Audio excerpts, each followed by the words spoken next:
Chapter 1. The Invisible Daughter. The late afternoon sunlight spilled through the kitchen window, casting long golden streaks across the tiled floor. Emily Tran stood by the sink, her hands submerged in a basin of soapy water. The scent of lemon detergent mingled with the aroma of ginger chicken simmering on the stove. Behind her, the TV played a soft jingle from a cooking show, but Emily paid no attention. She was timing the rice perfectly, her mind ticking off everything that still needed to be done before dinner. In the living room, Olivia lay curled on the couch, wrapped in a pastel pink blanket. Her eyes were closed, a cold compress on her forehead. Their mother, Linda, fussed over her with a worried expression, smoothing Olivia's hair back while murmuring, "Sweetheart, are you feeling any better? Do you need me to call Dr. Wynne?" "I just feel so dizzy, Mom," Olivia whispered dramatically. "It's probably my anemia again. I shouldn't have gone outside in this heat." Emily bit the inside of her cheek. Olivia hadn't stepped out of the house that day. In fact, she'd been lounging in her pajamas since morning, scrolling through her phone and sighing every few minutes to remind everyone how fragile she was.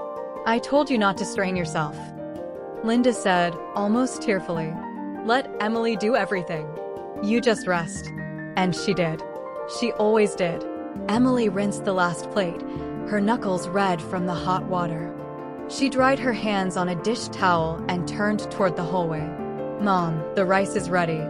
I'll finish the chicken in 5 minutes," she announced quietly. "Good girl," her father, David, said from the dining table, glancing over his reading glasses. "You're always so dependable, Emily." The words felt hollow, like a pat on the head. She didn't want to be dependable. She wanted to be seen. Dinner was a routine dance. Emily served everyone, making sure Olivia's bowl had extra broth and her chopsticks were within reach. She waited until everyone else had begun eating before taking a seat. As Olivia slowly lifted her spoon with exaggerated fatigue, their mother watched her every movement like a hawk.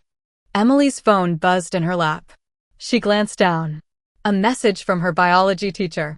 "Emily, just confirming you'll be representing the school in the regional science competition. You're our top pick, congrats." Her chest fluttered with a quiet burst of pride. She looked up to share the news, but the moment died on her lips. Olivia let out a soft groan, dropping her spoon into the bowl with a clatter. "Oh no," Olivia gasped, one hand pressed to her forehead. "I feel faint." "Olivia?" Linda rushed to her side. "I think I need to lie down again." "I'll help her," Emily said reflexively.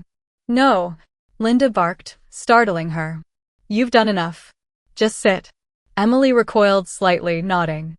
She picked up her spoon again, her appetite vanished.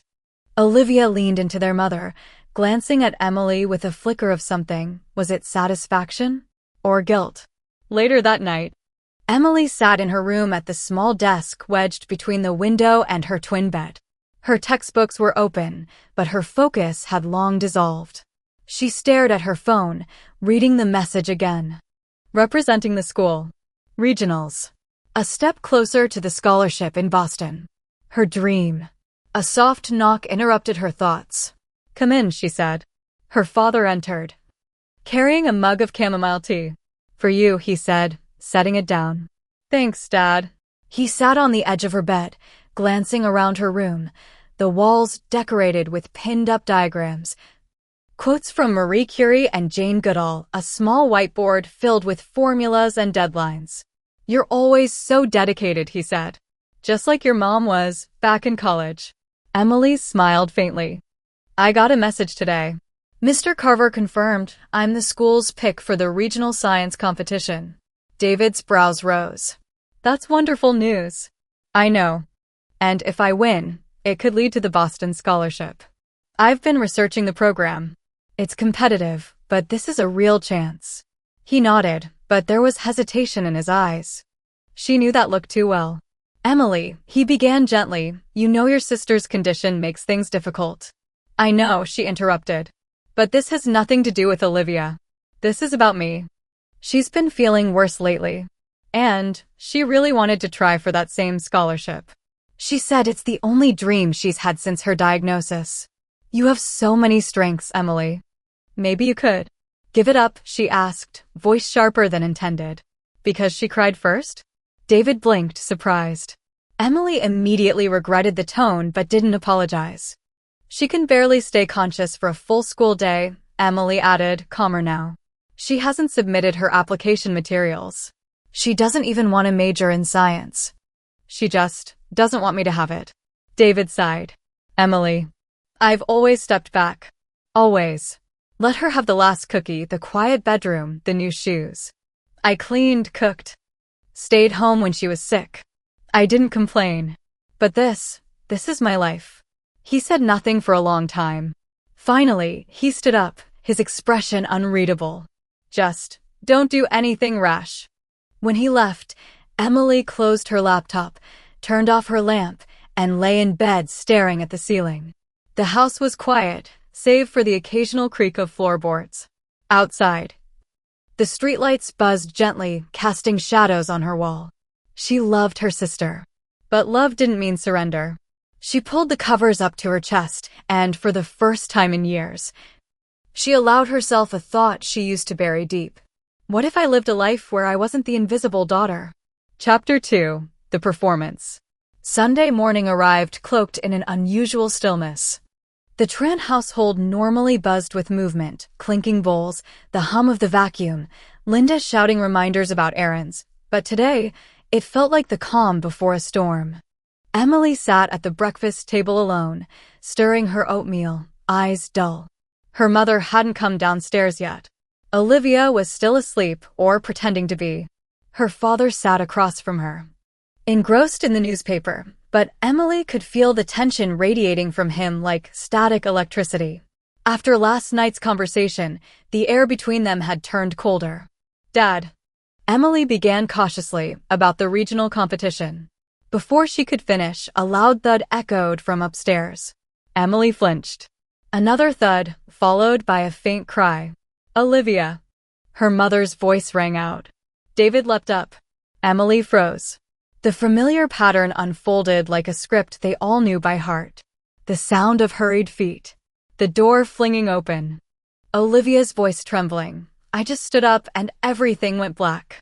Emily didn't move. She sat still as a statue while her father dashed up the stairs. Seconds later, Linda's voice called down. Already frantic, Emily. Bring the glucose tablets. Hurry. Emily stood up slowly, like a soldier responding to a call of duty. She opened the cabinet without needing direction. She knew exactly where the glucose tablets were. Knew the dosage. Knew the drill. As she climbed the stairs, Olivia's soft sobs became clearer. I don't know what's wrong with me, Olivia whimpered. Maybe I'm getting worse. You poor thing, Linda cooed. It's probably the stress over the scholarship. You've been trying so hard. Emily entered the room silently and handed the tablets to her father. Olivia glanced at her, her eyes glassy but sharp underneath the surface. She always knew when to cry, when to tremble, when to faint, and most of all, when to perform. Linda took Emily's arm on the way out. Could you clean up her room later and get her notes ready for class tomorrow? She's too weak. Emily didn't answer. She just nodded. That afternoon, she went out. She didn't say where she was going, just that she needed air. In truth, she needed space. Clarity. She found herself sitting on a bench outside the public library, the wind tugging gently at her loose ponytail. The sun warmed her cheeks, and for a fleeting second, she imagined she was someone else, just another girl with no obligations, no sick sister, no guilt as a second skin. She pulled out her phone and opened the message again from Mr. Carver. You're our top pick for regionals. Make us proud. She should be proud. But all she felt was dread. Was she really going to let it slip through her fingers again? The thought made her chest tighten. Her entire life had been built on the foundation of self-sacrifice. Emily, the helper. Emily, the backup plan. Emily, the reliable one. But never Emily, the chosen. Her phone buzzed again. A new message. Mom, Olivia says she doesn't want to go to regionals anymore. She's too sick. Can you talk to her and convince her not to feel bad? Emily blinked, then laughed softly, dry and bitter. She wasn't even asked if she wanted to go.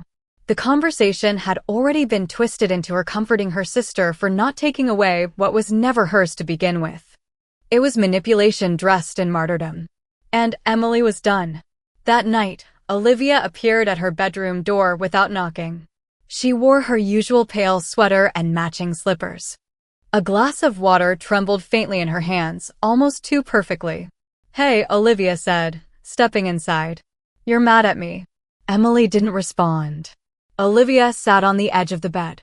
"I just wanted to try for something, for once. I'm always the one watching from the sidelines." Emily turned from her desk and looked at her sister. "Really looked. Are you?" Emily asked softly.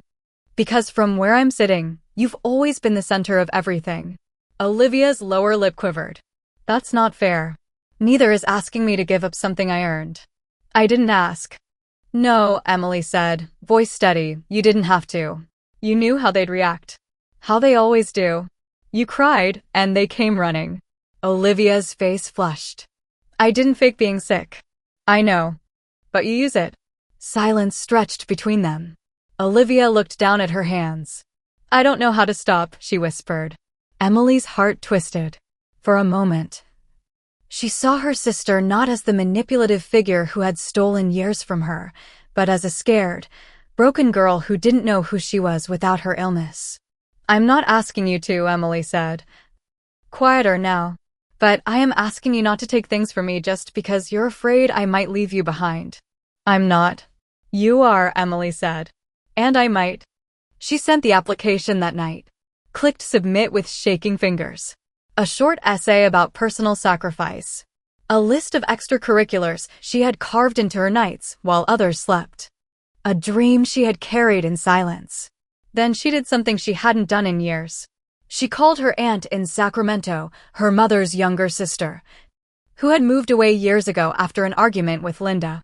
"I know it's sudden," Emily said, "but I was wondering if I could stay with you for a while. Just until I finish school." Her aunt was silent for only a moment. "Sweetheart," she said finally, "I've been waiting for this call."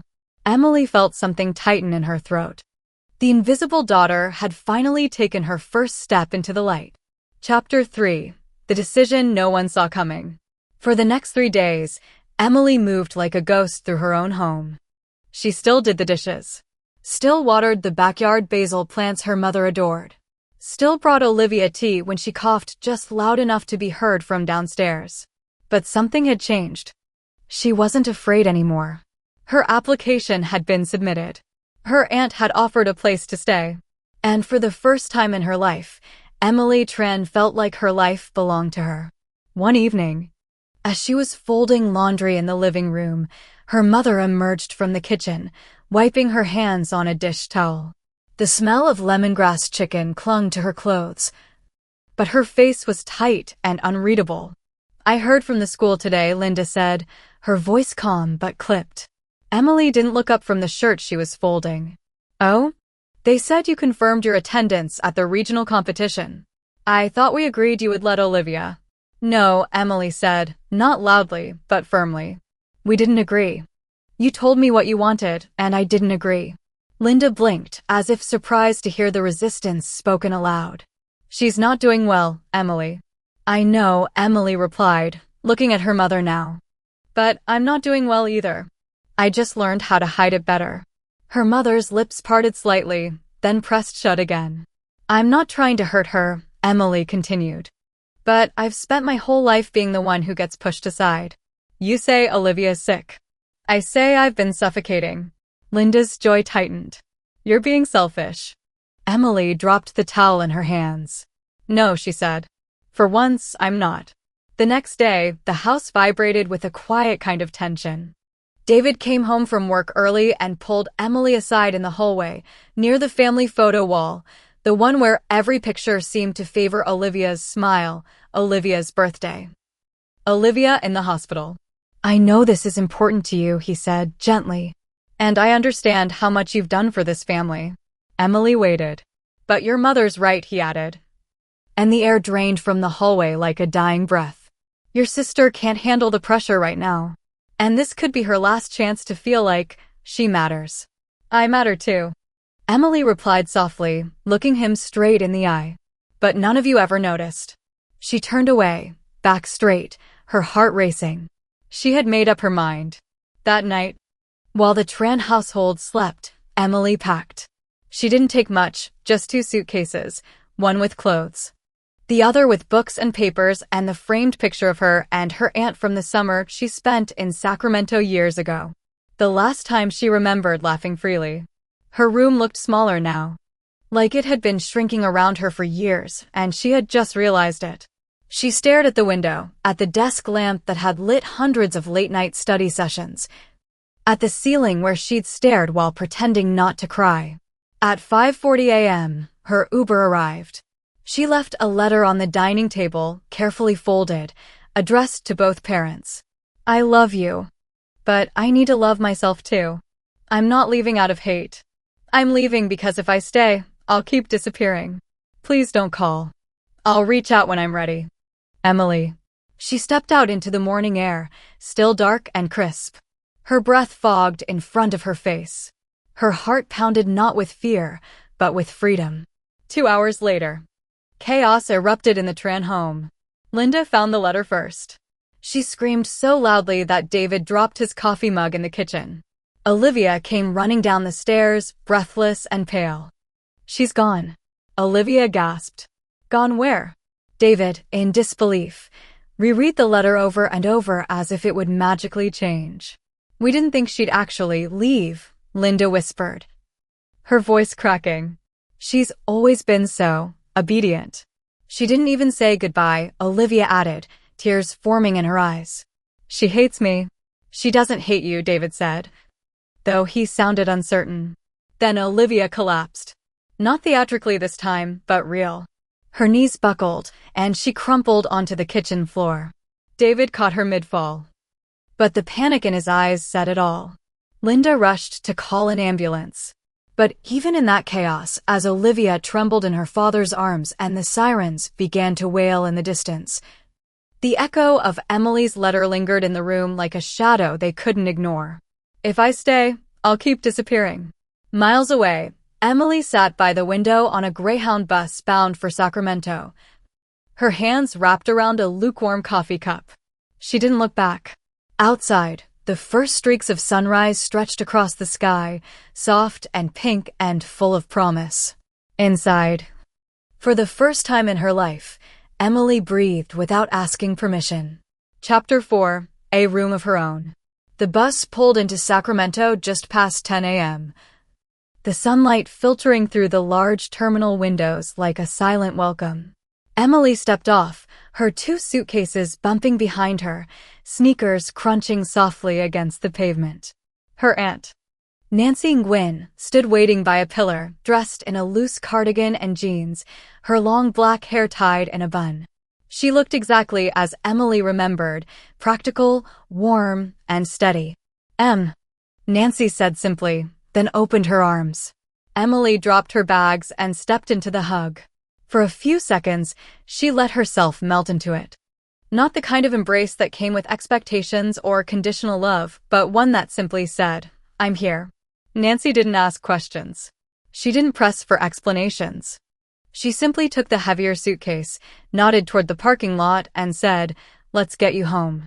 Nancy's apartment was small but cozy, with lots of natural light and bookshelves lining every wall. Emily's room was at the end of the hallway, plain, with a futon, a desk, and a wide window that overlooked the street below.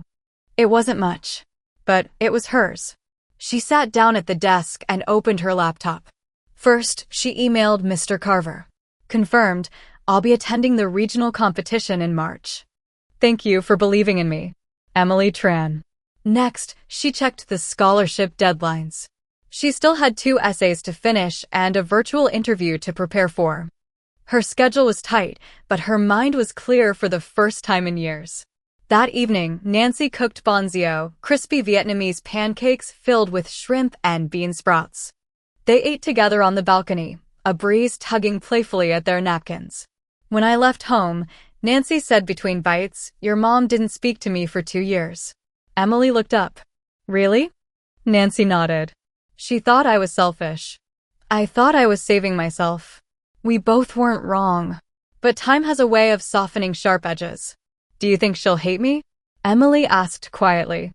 Nancy sipped her tea. Maybe. For a while. But it won't last. Anger never sticks when it's built on fear of losing someone. Emily nodded, holding the warmth of the cup close to her chest. Back in San Jose, the Tran house was quiet. Too quiet. Olivia had returned from the hospital with a clean bill of health. Her fainting spell had been caused by stress, the doctor said. Nothing dangerous. Nothing new. But something felt different. Olivia lay in her bed, staring at the ceiling, replaying every word of Emily's letter in her mind. I'm not leaving out of hate. I'm leaving because if I stay, I'll keep disappearing. She hated how those words made sense. Hated how they felt like a mirror. Downstairs, David sat at the kitchen table reading the same paragraph of the newspaper for the fourth time. His coffee had gone cold. Linda stood at the sink, washing the same plate over and over. She's gone. Isn't she? Linda whispered. David looked up. She's not gone. She's living. Back in Sacramento, Emily stayed up late that night, reviewing her notes for the competition. The problem set was complex, but nothing she hadn't solved before. Her mind worked like a well-oiled machine, slicing through equations and theories. At midnight, she paused to stretch. She looked around her room, the open suitcase now half empty, textbooks stacked neatly, her framed photo of herself and her aunt now sitting on the windowsill. She smiled. This wasn't escape. This was arrival. And in this quiet space, lit only by a desk lamp and the whisper of distant traffic, Emily made herself a promise. She would not fade into the background anymore. She would not apologize for wanting more. She would be her own person. Chapter 5. The Spark of Something New. 2 weeks after arriving in Sacramento, Emily Tran stood in front of a panel of judges, heart pounding behind her ribs like a snare drum. The regional science competition was being held in the sprawling auditorium of UC Davis. Bright lights overhead. Dozens of folding tables lined up in rows. Laptops, circuit boards, biochemistry models, nervous students adjusting their ties and smoothing their skirts. The air buzzed with stress and sterile excitement. Emily's display was simple but sharp, a model demonstrating how targeted enzyme therapy could be used to reduce the side effects of chemotherapy. Her diagrams were clear, the prototype slides animated with short videos and simulation graphs. She stood straight, in a navy blue blouse and black slacks, a modest outfit that still made her feel seen. She was halfway through explaining her project when one of the judges, an older woman with silver hair and a clipboard, paused and asked, "Can you tell us what inspired you to pursue this particular area of study?" Emily didn't hesitate. "I grew up with someone who had a chronic condition," she said. "And I saw how often treatment came with side effects that seemed almost worse than the illness itself. I always wondered, what if healing didn't have to hurt so much?" The woman nodded, jotting notes. But more importantly, she smiled. When the judges left to evaluate the next table, Emily finally allowed herself a breath. She had done it. Not perfectly. Not effortlessly. But with a steadiness she hadn't known she was capable of. Later that afternoon, Nancy picked her up outside the campus, a fresh coconut milk coffee waiting in the cup holder. "You looked sharp," Nancy said as Emily climbed in. "You came?" "I watched from the back," Nancy winked. "Didn't want to break your focus." Emily smiled, cheeks flushed. She sipped her coffee, grateful for its chill and sweetness. "I don't think I'll win," she admitted. But it felt good. Like I was finally speaking from my own place. Nancy glanced sideways at her, eyes warm. Winning isn't always about trophies. Sometimes it's just about showing up without shrinking. Emily looked out the window as they pulled onto the freeway, the sun low over the Sacramento River. "Yeah," she whispered. "I didn't shrink." Meanwhile, back in San Jose, Olivia was struggling. At first, she had tried to fill the void Emily left behind, tidying up a little, joining their parents at the dinner table, even attempting a few college assignments. But the rhythm Emily had kept going all those years, quiet, thankless. precise, was far more difficult than Olivia had imagined.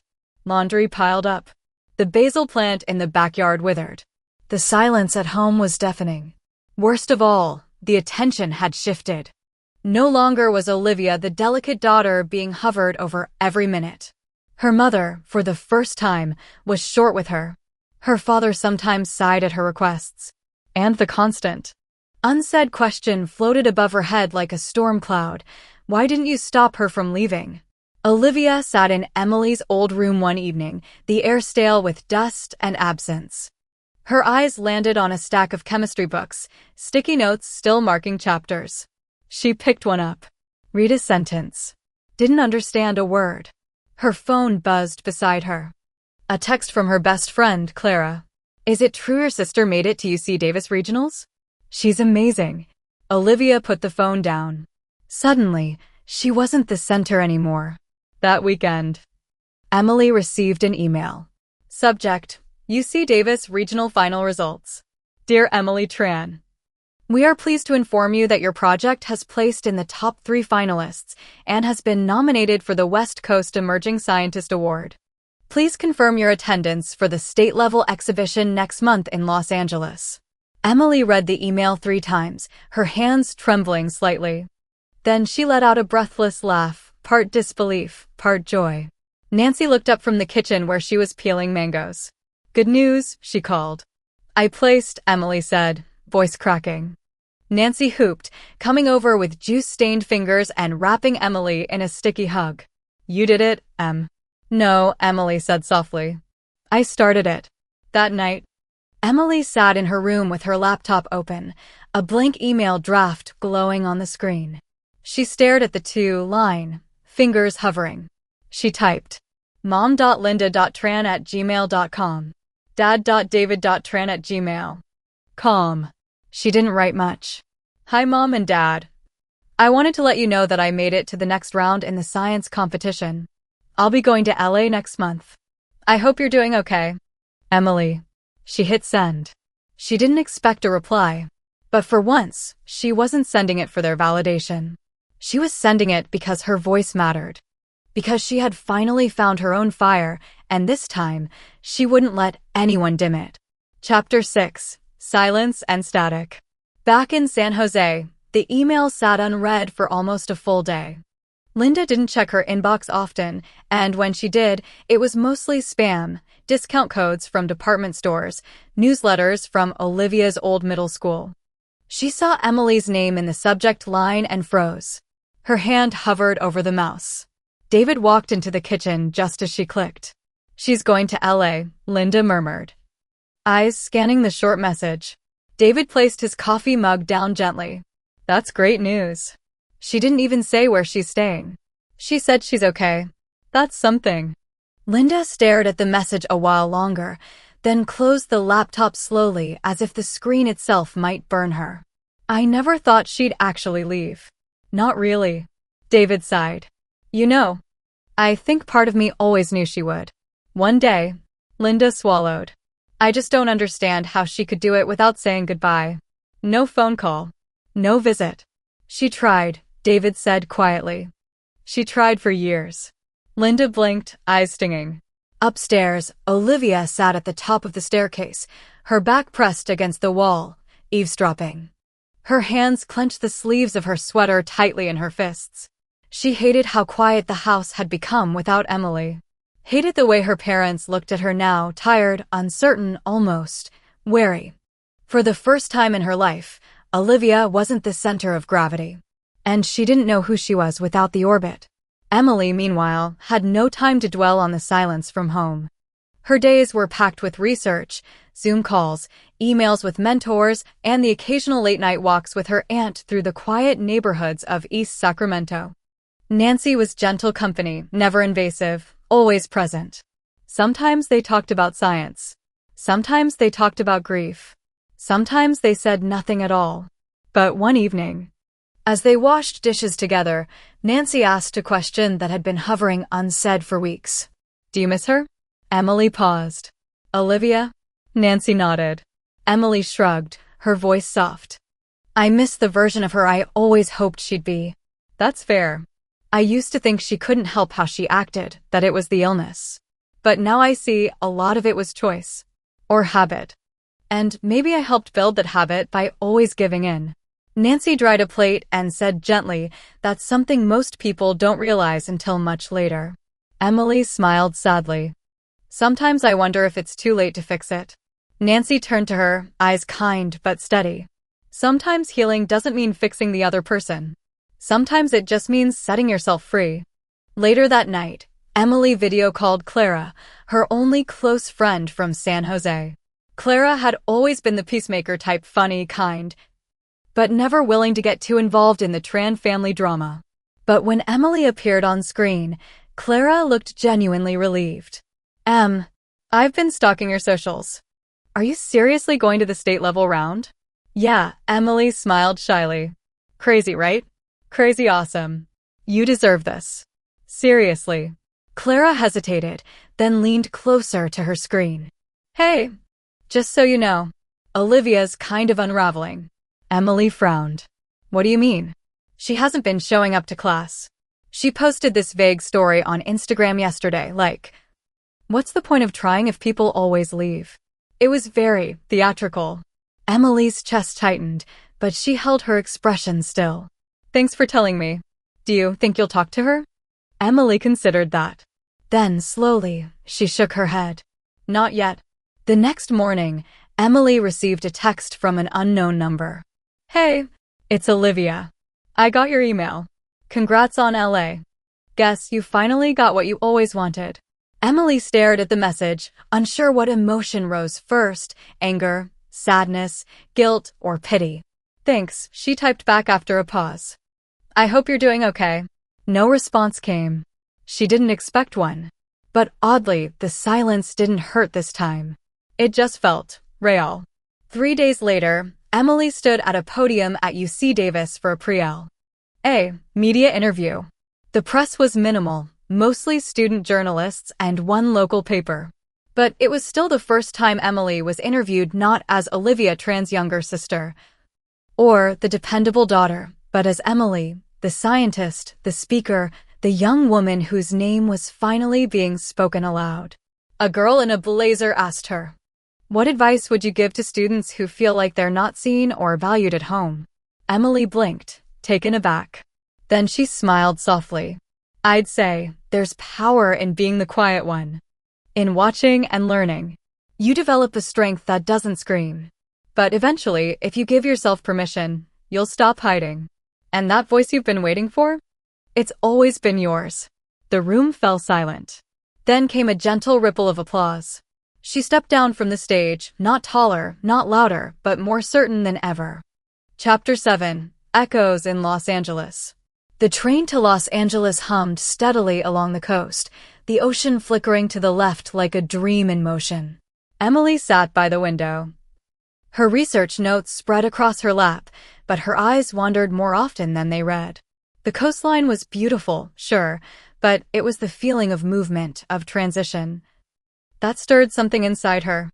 This wasn't just a trip. This was a crossing. She wasn't just going to present a project.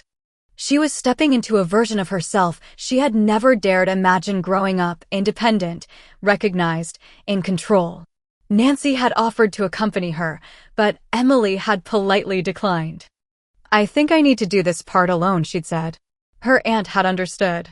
The state-level exhibition was held at the California Science Center, a sprawling, modern venue near downtown Los Angeles. Emily arrived with her badge, her backpack, and her nerves all tightly strapped into place. Students from all over California were unpacking models, plugging in laptops, pinning posters, rehearsing lines. The air pulsed with possibility. Emily found her assigned table, number 17, and began setting up her trifold display. Her graphs, annotated images of cell cultures, and timelines were neatly aligned.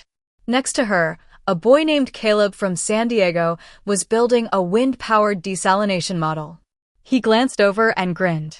"You're Emily Tran, right?" Emily blinked. Yeah. I read your abstract. The enzyme filtering thing. Super cool. You made top 3 in regionals, right?" She laughed awkwardly. "I guess word gets around." He nodded. Hope I don't have to go after your presentation. For the first time, she felt something she rarely had at home: pure respect. Back in San Jose, Olivia sat on her bed, scrolling through a live stream from the event. Her name wasn't on any list. She wasn't presenting. She wasn't attending.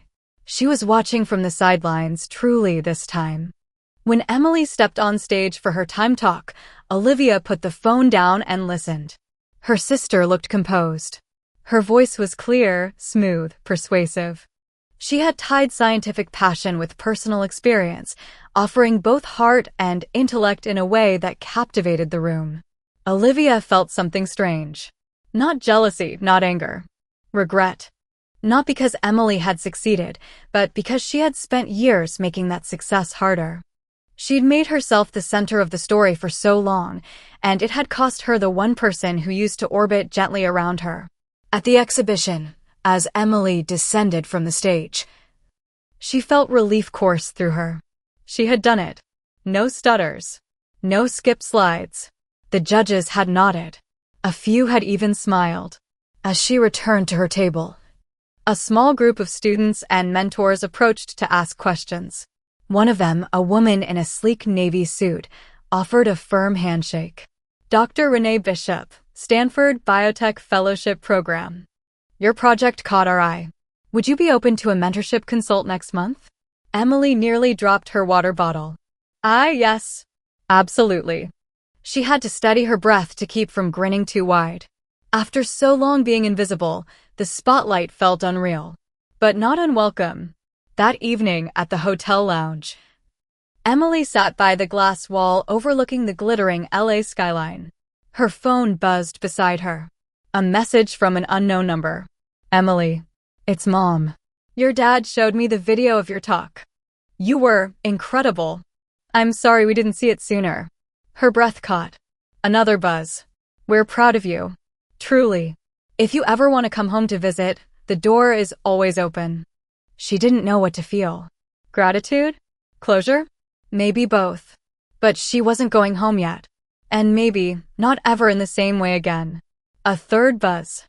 This time from Olivia. I watched you. I mean it, I'm sorry. For everything. I never knew how much space I was taking until you left it empty. Emily stared at the screen for a long time. She typed slowly. Thank you for saying that. I hope you find your own space too. No more. No blame. No battle. Just a line drawn with kindness, not distance. Back in her hotel room, Emily opened her journal, the one she'd carried since high school but never written in until now. She wrote, Today I stood where I used to only dream about standing. I wasn't the supporting role. I wasn't the quiet girl behind someone else's shadow. I was just me. And it was enough. Chapter 8. The brightest kind of quiet. It was the last day of the competition. The awards ceremony was held in the museum's IMAX theater, a dramatic space with deep blue seats and a screen stretching several stories tall. A quiet hum of nerves filled the air as finalists sat side by side, some bouncing knees, others whispering prayers. Emily sat in row G, her hands folded in her lap. She wasn't anxious, not really. Not the way she used to be. Whether she won or not, she had already crossed a personal finish line no trophy could define. Still, when the announcer's voice rang out and the second-place award for excellence in applied sciences goes to Emily Tran from Sacramento, her breath caught. She rose. People clapped. Caleb gave her a fist bump. A few students cheered. And as she stepped onto the stage and received the engraved plaque, she looked out into the sea of unfamiliar faces and felt something remarkable. This applause wasn't because she was sick, or fragile, or pitted. It was because she earned it. She had spoken, and the world had listened. Later, as she packed her things at the hotel, her phone buzzed again. This time, it wasn't a message. It was a video call request from Olivia. Emily stared at the screen. She let it ring twice. Then she answered. Olivia's face appeared. Blurry and underlit, but her eyes looked clearer than Emily remembered. Hey, Olivia said, a little awkward. Hi. I heard you placed second place. Emily nodded. Yeah, you look like you don't believe it. Emily gave a small smile. I do. Now. There was a pause. Olivia bit her lip. Mom and Dad want to come visit. But I told them not yet. I thought maybe you should decide that when you're ready. Emily was surprised. Thanks. I'm starting therapy, Olivia added, almost defensively. For real this time. Not just to make Mom feel better. I guess. I finally ran out of excuses. Emily looked at her sister for a long moment. Not as the girl who used to pretend to faint when things didn't go her way. Not as the center of chaos.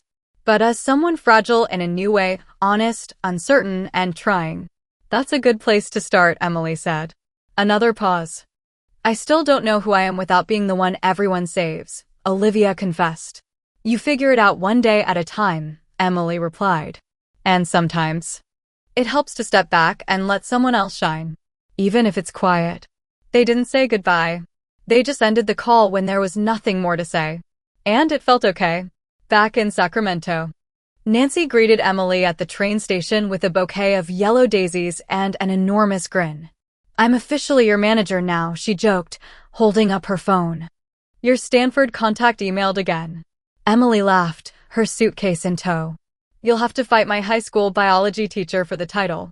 As they walked back to the car, Emily glanced at the city skyline, modest, warm, not grand like Los Angeles, but somehow more hers.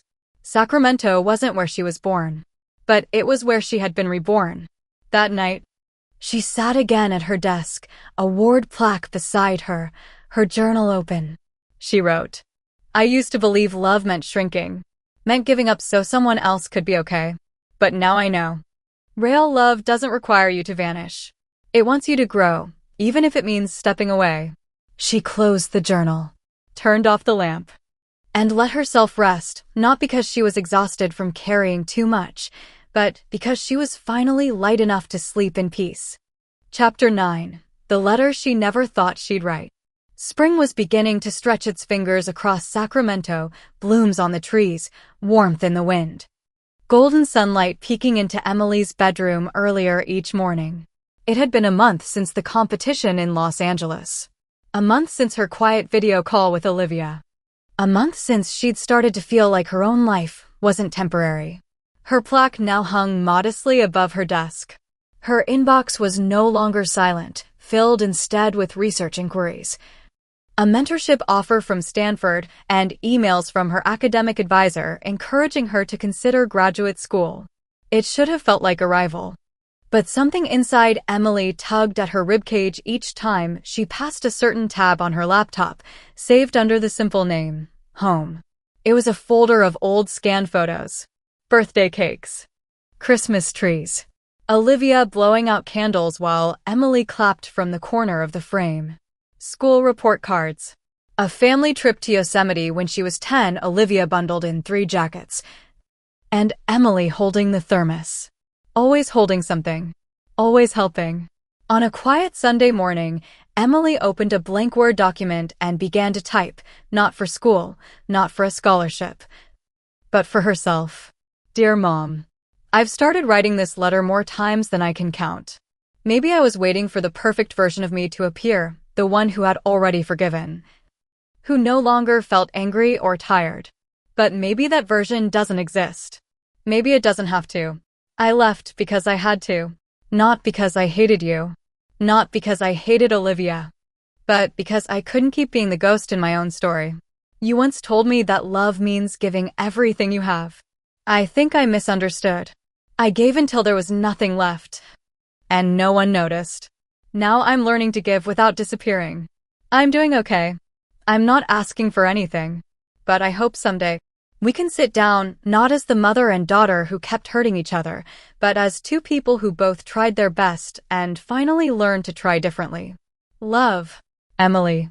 She didn't send it. Not right away. She printed it, folded it, sealed it in an envelope, and left it on her desk. Like a weight she was preparing to lift when she was ready. Later that afternoon, she went for a walk, no destination, just motion. She passed the old bookstore she loved, A neighborhood cat sprawled in the window. Past the cafe where Nancy once took her for coconut lattes after her first night in Sacramento. Life had become quieter, but not empty. Inside that quiet, Emily had started hearing herself think again. And for the first time, her thoughts were no longer shaped by guilt. That night, over dinner, Nancy looked at her thoughtfully. "Did you ever think," she asked, "that your healing might help them too?" Emily paused mid-bite. "I thought I'd just escape the pain." Nancy shook her head gently. "You didn't escape. You transformed it." Emily pushed her food aside, suddenly emotional. "I still feel angry sometimes. Like they stole years I can't get back." Nancy nodded. "That anger's allowed. But look what you built from it." Emily looked down at her hands. They weren't trembling. Later, she returned to her room and stared at the letter on her desk. Then she walked downstairs, found a stamp, and quietly placed it in the mailbox. She didn't know what would come of it, but she knew it wasn't silence anymore. It was her voice, soft, scarred, and finally speaking. Chapter 10. The Door That Didn't Slam Shut. The letter arrived at the Tran household on a Thursday afternoon. Linda was in the middle of slicing ginger in the kitchen when she heard the mail slot clink. David had just come home from work, his tie loosened and briefcase leaning against the wall. Olivia sat on the couch, absently scrolling through her phone, eyes half-focused. Linda picked up the envelope and froze. To Linda and David Tran. From Emily Tran. Handwritten. Simple. No return address, but she didn't need one. "Is that?" David asked, stepping into the hallway. Linda nodded slowly. Olivia turned at the sound of her parents' silence. When she saw Emily's name, she sat upright, her pulse quickening. Linda opened it carefully. No ripping. No urgency. As though opening it too fast might cause the words to vanish. She read it once in full. Then again. Then again, slower. Tears slipped down her cheeks and landed on the paper. David read it next, his jaw clenched, but his expression softened with each paragraph. No accusations. No threats. Just honesty. And exhaustion. And a tenderness they hadn't earned, but had been offered anyway. When Olivia reached for it, Linda hesitated. But then she handed it to her daughter. Olivia read in silence, lips pressing tighter as the lines sank deeper into her chest. She remembered every moment her sister had referenced. Every quiet sacrifice she had shrugged off as background noise. She whispered, "She still said she loves us." That night, the house stayed quiet longer than usual. No TV. No music. Just the clinking of dishes in the sink and the low hum of the refrigerator. Olivia walked into the kitchen just as her mother sat down at the table with a mug of tea. "I want to write back," Olivia said. Linda looked up surprised. "To say what?" she asked, not unkindly. "I don't know," Olivia admitted. "Maybe just to thank her for still caring." Linda nodded slowly. "I've written 100 letters in my head since she left. But I never thought she'd want to hear from us again." "She does," Olivia said quietly. "Or she wouldn't have written." Back in Sacramento, Emily had no idea what kind of storm she'd stirred. She was brushing her teeth that night when her phone lit up with a new email notification. Subject, "Thank you." From Olivia.Tranat. M. I read your letter. I read it 3 times. I want you to know I'm trying to see things I never looked at before. Trying to hold myself accountable, not just say sorry and expect things to go back. I don't expect you to forgive everything. But thank you for not shutting the door. Love. Olivia. Emily stared at the message for a long time. It wasn't perfect. It wasn't everything. But it was honest. She sat down at her desk and replied, "Olivia, thank you for reading it. I'm still working through things. But hearing you say that, it matters more than you know. Maybe one day, we'll talk face to face. Until then, take care of yourself. Emily." She hit send. Then she let her breath out slowly. The next day, Emily walked with Nancy to the Sunday farmers market. Bags swinging lightly in their hands. Fresh peaches. Lavender bundles. Warm focaccia bread. Music from a street guitarist filled the air with gentle rhythm. Emily paused at a flower stall and picked up a small bouquet, sunflowers and baby's breath. "For your desk?" Nancy asked. Emily smiled. "No. For someone who might need a reminder that I haven't stopped loving her. I just had to learn to love myself too." Nancy nodded, her expression unreadable, but proud. Emily tucked the bouquet into her bag. She didn't know when she'd visit home, but she knew now it wouldn't be out of guilt or obligation. It would be on her terms. And that made all the difference. Chapter 11. The Visit. It started with a small, gentle thought, one that returned to her over and over like a leaf floating downstream. Maybe it's time. It had been nearly 3 months since Emily left home. In that time, she had won second place at the state science competition, started research shadowing under a Stanford mentor, and learned how to sleep without grinding her teeth at night. But lately, in the quiet moments between work and school, between emails and errands, she found herself thinking of San Jose. Not with bitterness. Not with longing. Just curiosity. She had changed. And now she wondered whether home had changed too. On a mild Saturday morning, Emily stood outside the house she grew up in. She hadn't told anyone she was coming. She needed to see it first, to feel the air, the sidewalk. The sound of birds in the tree outside her bedroom window before deciding if she could step through the door again. The mailbox still bore the same rusted Tran nameplate. The wind chimes her mother had hung a decade ago still made that soft, off-key tinkling that used to annoy her. She didn't expect the front door to open, but it did. Her father stood there, wearing the same worn Stanford hoodie he always wore when gardening. His face froze for a second. Then his eyes filled. She swallowed. "Hi, Dad." He blinked fast, like trying to reset his own memory. Are you just passing by?" "No," she said gently. "I thought I'd come for lunch." David opened the door wider without a word and stepped aside. Inside, the house was both the same and different. The furniture hadn't moved. The same family photos hung on the walls. But something else lingered in the air, an awareness. A caution. A respect. Emily stepped into the kitchen. Linda turned, holding a towel, and froze when she saw her. The silence lasted maybe 3 seconds. Then her mother whispered, "You came back." "I did." Linda approached, then paused.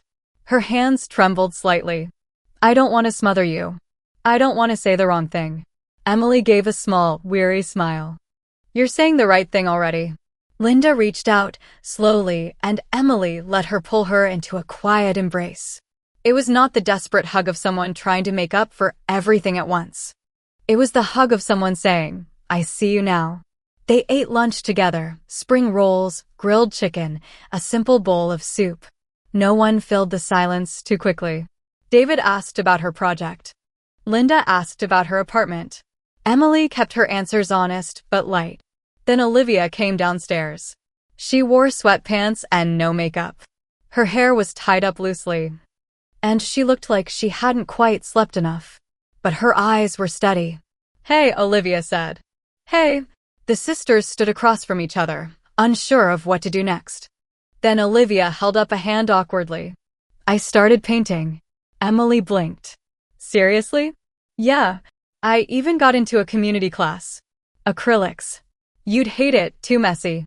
Emily laughed, surprised at how natural it felt. "Can I see something you've done?" Olivia nodded toward the dining room. A small canvas leaned against the wall, abstract swirls of gold and black with thin veins of light blue.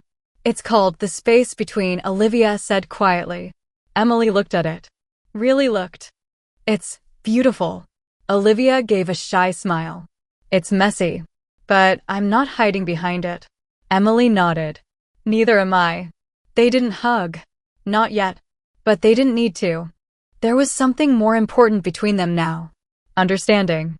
Before leaving that afternoon, Emily stood at the door with her coat half on. David cleared his throat. "You don't have to decide anything today. But if you ever want to come for dinner again." "I know," Emily said. "Thank you."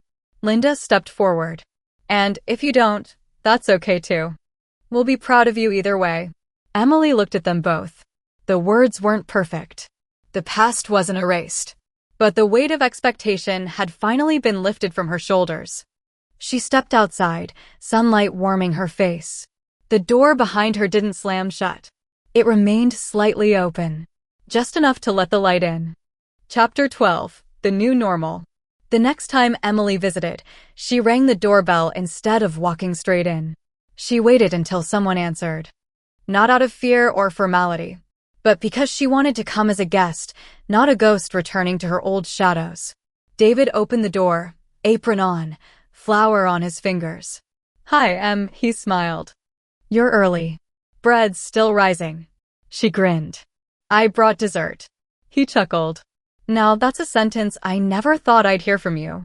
She stepped in, handed over a paper bag with 2 strawberry tarts from her favorite bakery in Sacramento. David peeked inside like it was treasure. I might like this new version of you, he teased. Emily gave him a playful nudge. This version's always been here.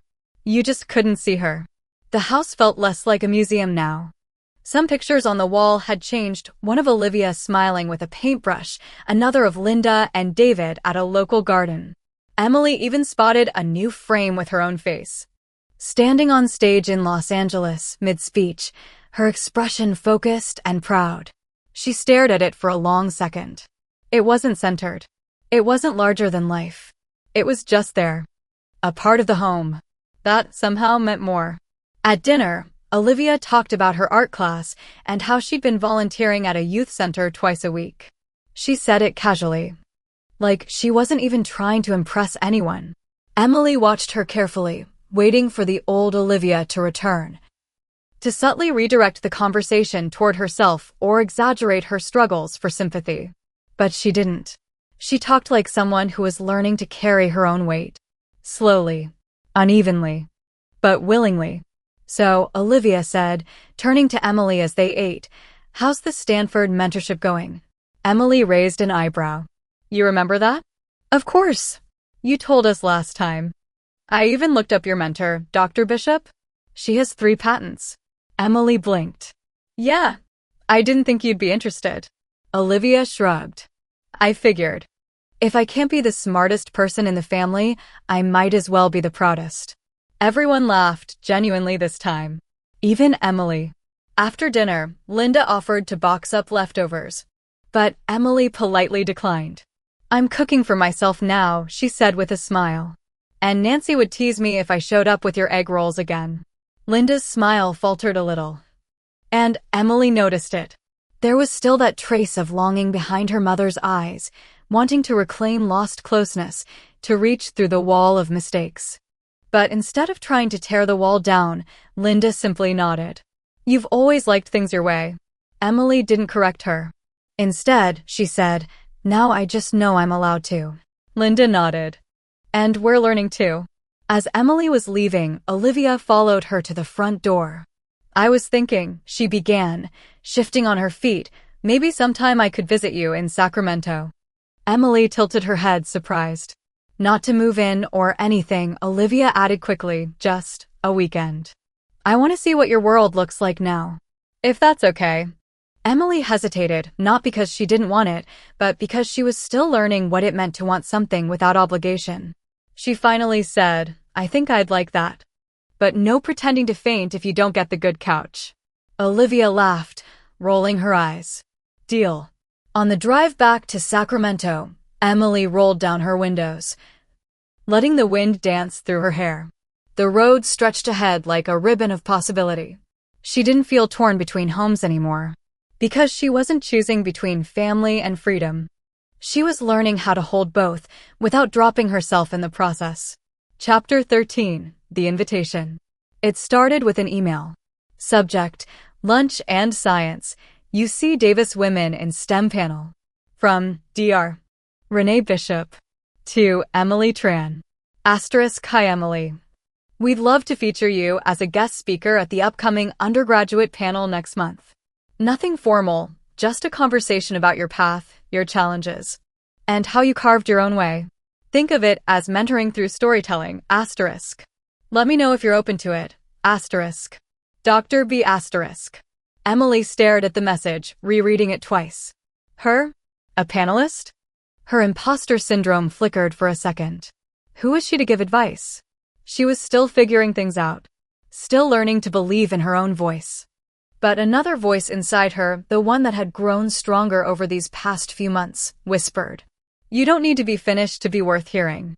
She clicked to reply, "I'd be honored. Thank you, Emily."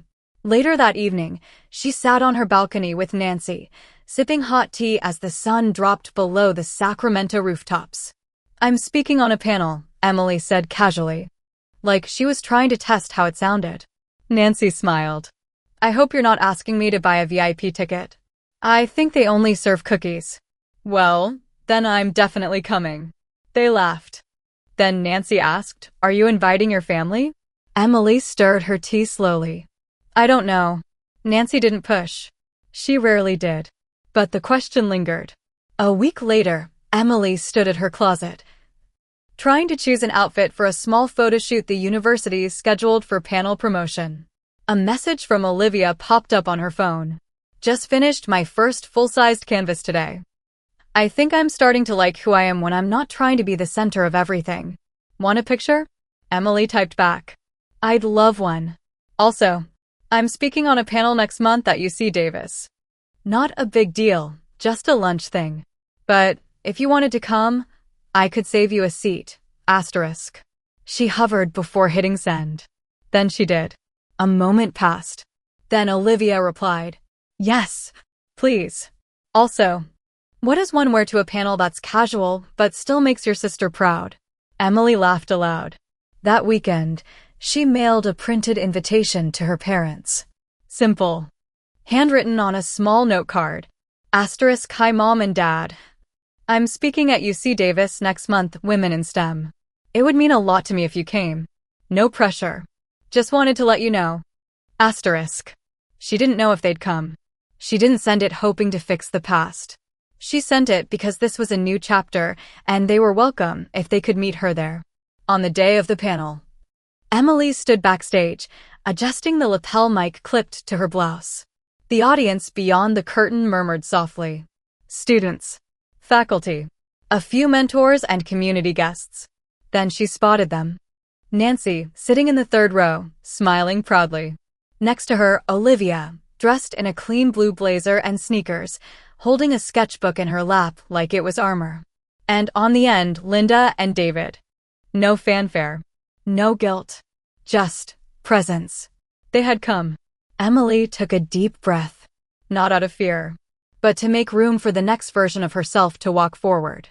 Chapter 14. Speaking in full light.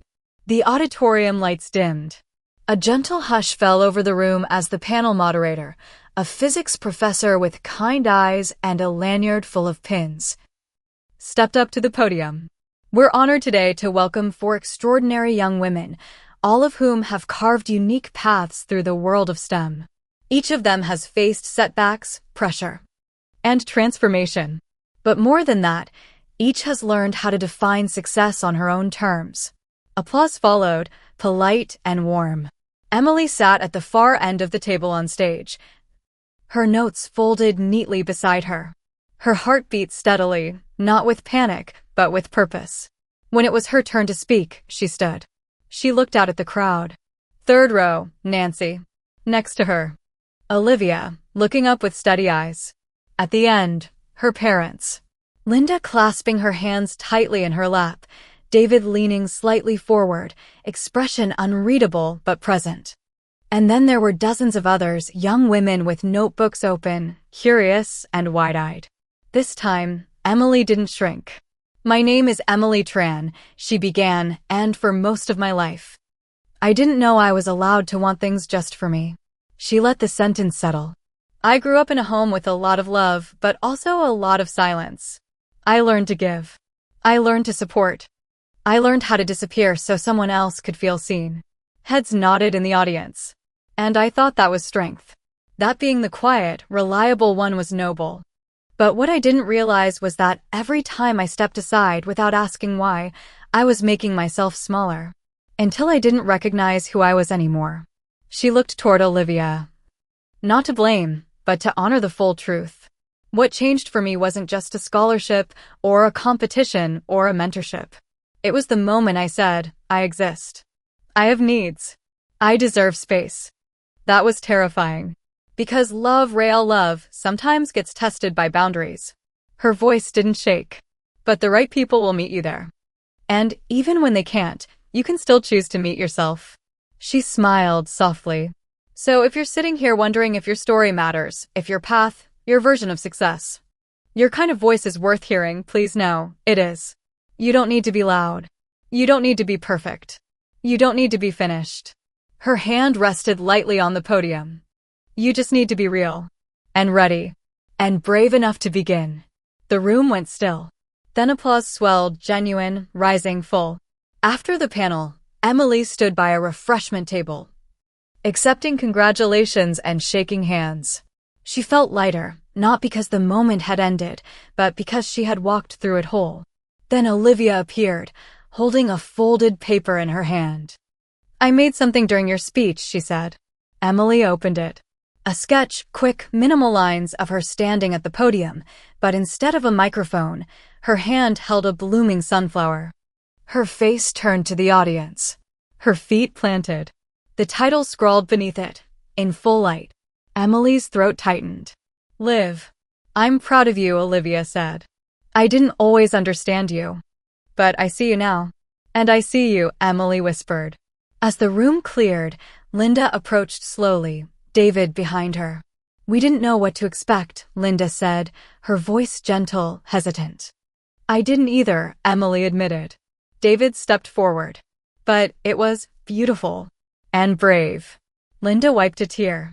You're not invisible to us anymore. Emily nodded. I'm not invisible to myself either. That night, back in Sacramento, Emily placed Olivia's sketch in a frame beside her bed. Not as a trophy. Not as a memory. But as a reminder of where she had come from. And how far she'd learned to walk in her own name. Chapter 15. A place with her name on it. The key clicked in the lock with a satisfying snap. Emily pushed the door open and stepped inside her new apartment, small, sunlit, and entirely hers. After months of staying with Nancy, she had finally found a space of her own. It was a studio tucked above a used bookstore, just 2 blocks from UC Davis. The floors creaked. The heater made odd clicking noises. But to Emily, it was perfect. She dropped the first box near the window and let herself breathe. There was no one calling her name. No footsteps demanding dinner.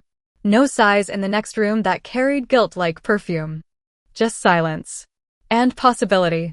Nancy arrived 10 minutes later with a second-hand armchair and a bag of warm banh mi. You don't realize how much stuff you have, she huffed, setting it down. Emily laughed. You don't realize how much stuff you can live without. They ate sitting on the floor, surrounded by half-open boxes and a flickering candle Emily had lit just to make the moment feel ceremonial. Nancy raised her sandwich. To a room of one's own. Emily tapped hers in return. To a life of one's own.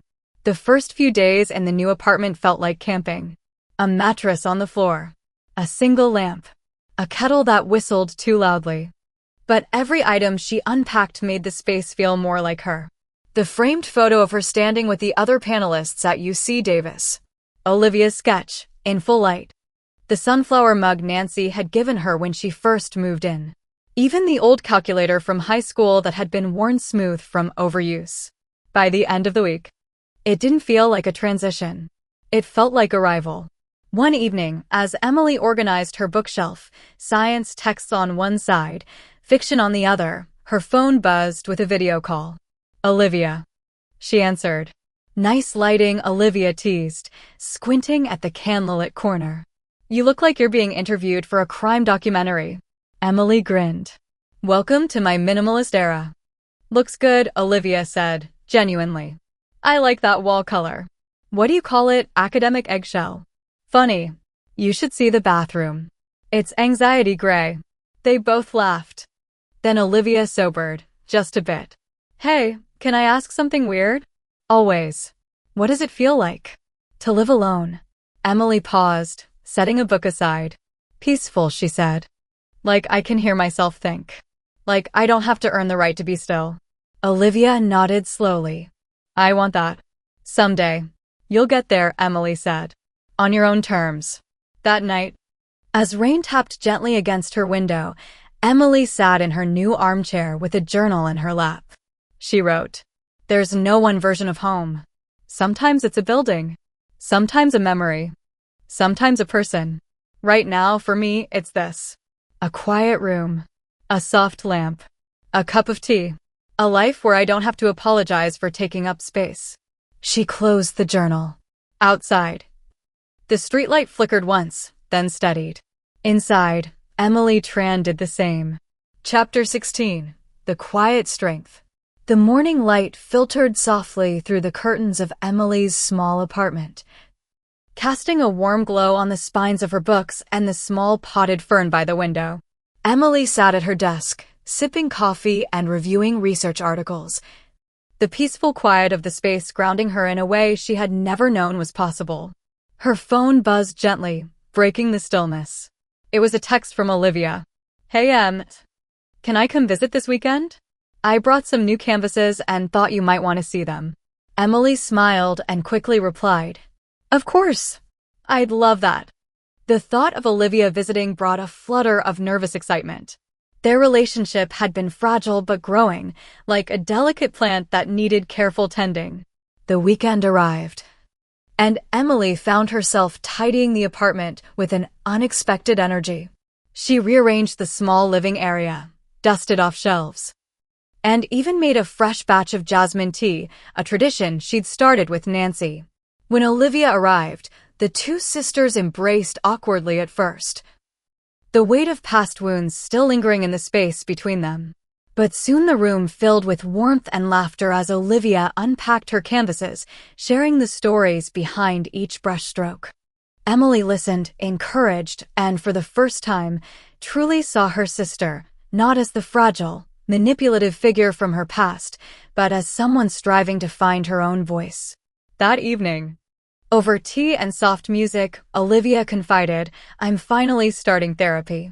It's hard, but I think it's helping me stop playing the victim all the time." Emily reached out and squeezed her hand. "That's incredibly brave." Olivia smiled, tears shimmering. "Thanks, for believing in me, even when I didn't believe in myself." Emily's heart swelled. "We're both healing. Together." Days later, Emily received a call from her mentor, Dr. Bishop, inviting her to present at an upcoming conference in San Francisco. It was a significant step, a chance to shine on a bigger stage. But this time, Emily felt ready. Ready not only to prove her intellect, but to stand firmly in her own story, scars and all. She knew the journey ahead wouldn't be perfect, but she was no longer afraid to take the first step. As she prepared for the conference, Emily looked out her apartment window at the city's skyline. The life she once thought she had to escape was becoming something she could embrace on her terms, with strength and with quiet resilience. Chapter 17. Growing Together. The weeks leading up to the conference flew by in a blur of preparations and late-night study sessions.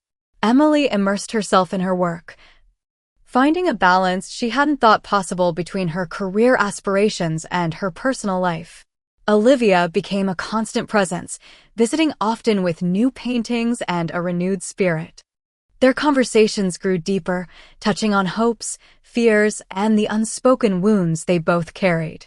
One afternoon, while they sat in Emily's cozy living room, Olivia looked up from a canvas she was working on.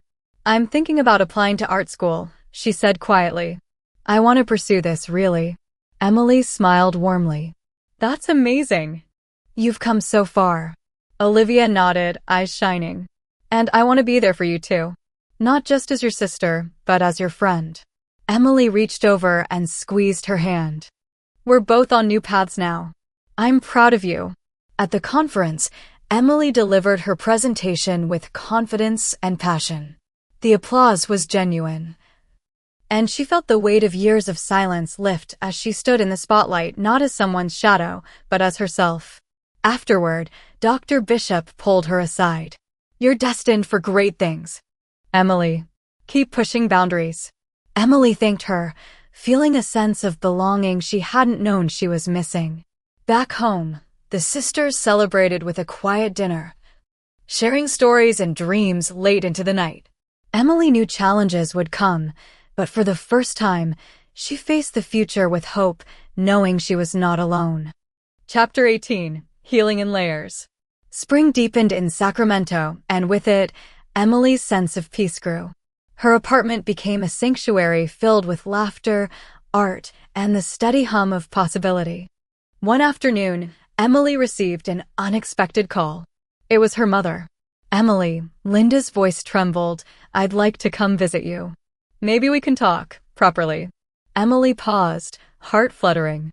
She knew this wasn't a simple visit. It was a step toward healing the fractures of years. "I'd like that," Emily replied softly. When Linda arrived, the air was thick with unsaid apologies and tentative hope.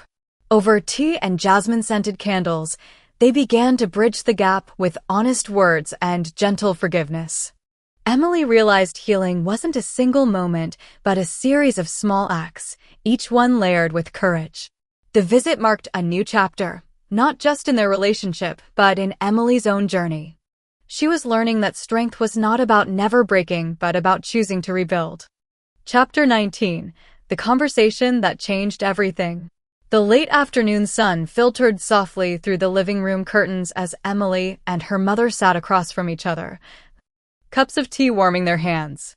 Linda's eyes, once clouded with guilt and worry, now held a quiet strength. "I've been thinking a lot about how I raised you and Olivia," Linda began hesitantly. "I realize now that my fear for Olivia's health made me blind to your needs." "I'm so sorry, Emily." Emily's throat tightened. "Mom, I never wanted you to feel guilty. I just wanted to be seen." Linda nodded, tears glistening.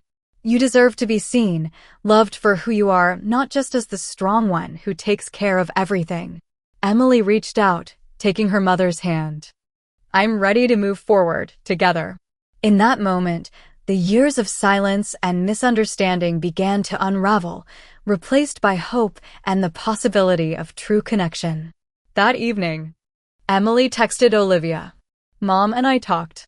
It was hard, but good. I think we're starting to heal." Olivia replied almost instantly. "That's wonderful, Em. One step at a time."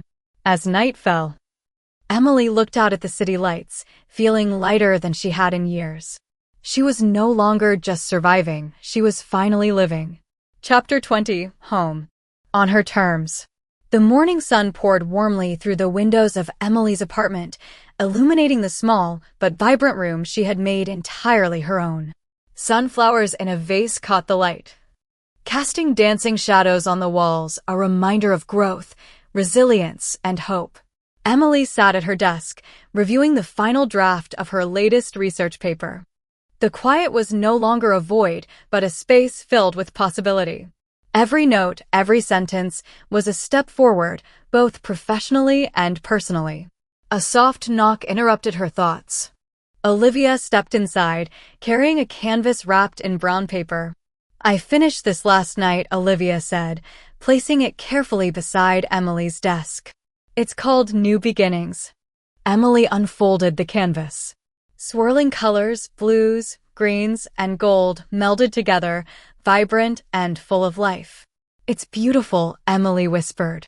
Olivia smiled, eyes shining. "Like us. Like everything we've been through." They stood together, sisters not defined by past pain but by the strength to heal and grow. Later that day, Emily's phone buzzed with a message from their parents. "We're coming for dinner this weekend. Let's make it a new tradition." Emily felt a warmth spread through her chest. Home wasn't just a place or a memory. It was the people, the love, and most of all, the freedom to be herself. On her terms.